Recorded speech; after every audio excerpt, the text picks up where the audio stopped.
Welcome to this explainer. If you're a first-year student just stepping into the clinical environment, well, you're absolutely in the right place. We're going to use this session as a high-yield study guide for literally the most foundational skill in all of medicine. We're going to learn the language of the body together. Imagine you walk into a patient's room, right? And you're greeted by medical monitors glowing, waveforms scrolling, numbers flashing everywhere. It's a lot. But the human body is essentially this incredible biological machine that's constantly sending out signals. And your absolute first job as a clinician is learning how to really listen to and accurately translate those exact signals.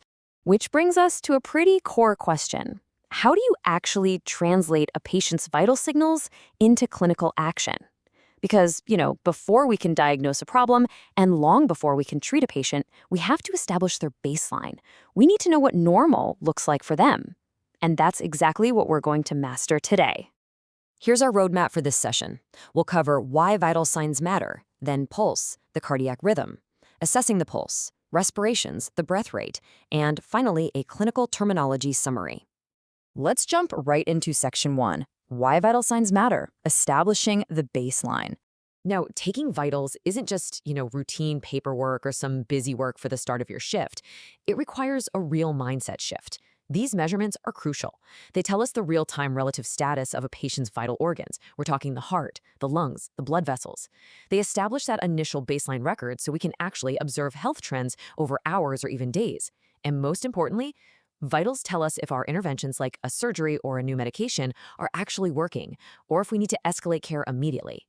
Moving right along to section 2, pulse, the cardiac rhythm, translating the heartbeat. Okay, let's dive into this equation. Cardiac output equals stroke volume multiplied by pulse rate.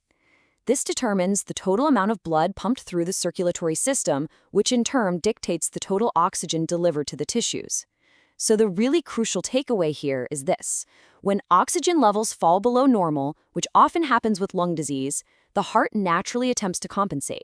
How? By increasing the pulse rate to maintain that critical cardiac output and keep the body fully oxygenated. It's like the body's built-in emergency response. And because changes in that pulse rate mean so much, you absolutely must know what normal looks like. Go ahead and lock this number into your memory right now. 60 to 100 beats per minute. That is the normal resting pulse rate for an adult. Literally every clinical decision you make regarding heart rate is going to start by comparing your patient to this 60 to 100 baseline. So what happens when a patient falls outside that normal range? Well, we use very specific clinical prefixes to describe the deviation. We use tachy for fast pulse, meaning anything over 100 beats per minute, so tachycardia. And we use brady for a slow pulse, anything under 60 beats per minute, so bradycardia. Just think about what those terms actually look like beneath the skin. Picture the rapid, tightly compressed waves of tachycardia. The heart is just racing. Now, contrast that with the stretched out, sluggish waves of bradycardia. Visualizing the literal waves like this makes remembering the terminology so much more intuitive, don't you think? All right, section 3. Assessing the pulse, technique, and locations. Proper physical assessment of the radial pulse actually requires a very specific 3-finger technique. You don't just, grab a patient's wrist. You need an obliterating finger, a palpating finger, and an emptying finger. Lining up those 3 fingers along the artery allows you to do so much more than just count beats. Using the obliterating, palpating, and emptying fingers lets you accurately feel the mechanics of the vessel as it expands and contracts. It really lets you gauge the true rhythm and the overall strength of the pulse, not just the rate itself. Now, while the radial artery in the wrist is for sure the most common place to check, you really have to memorize the entire anatomical map. Assessing systemic circulation, especially during a comprehensive physical exam, means checking pulse points all over the extremities. I mean, a pulse in the wrist isn't going to tell you if there's a major blood flow issue down in the lower leg. Let's build out that anatomical checklist. We go from the temporal artery up on the side of the head, down to the carotid, the apical, the brachial, radial, femoral, popliteal, posttibialis, and finally the dorsalis pedis all the way down on the foot. These are the absolute key locations you're going to palpate over and over again during your clinical rotations to ensure blood is reaching every single corner of your patient's body.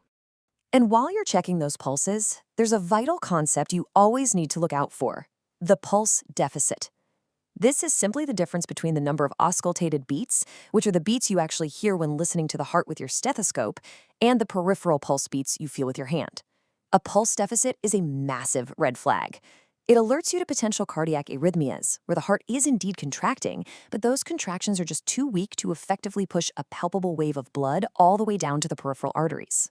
When that wave of blood finally does reach your fingers, we have to evaluate its strength. And strength is assessed by how the artery physically feels as blood flows through it. We use standardized clinical terms to communicate this to the rest of the team. So a pulse can be bounding, full, normal, weak, thready, or even absent entirely. A bounding pulse is going to hit your fingers hard, while a thready pulse, well, it feels exactly like it sounds, like a tiny, fragile little thread vibrating just under the skin. Let's switch gears a bit. Section 4, respirations, the breath rate, tracking the airflow. Think about the intricate biomechanics of the rib cage and the diaphragm moving together. The respiratory rate is defined pretty simply as the number of breaths per minute. But remember, taking vitals is an observational art. We also have to assess the regularity and the depth of the chest wall movement. Is the patient breathing easily, or are they really struggling? Are the breaths deep, or are they incredibly shallow? And just like we did with the heart, we use our contrasting clinical prefixes for breathing.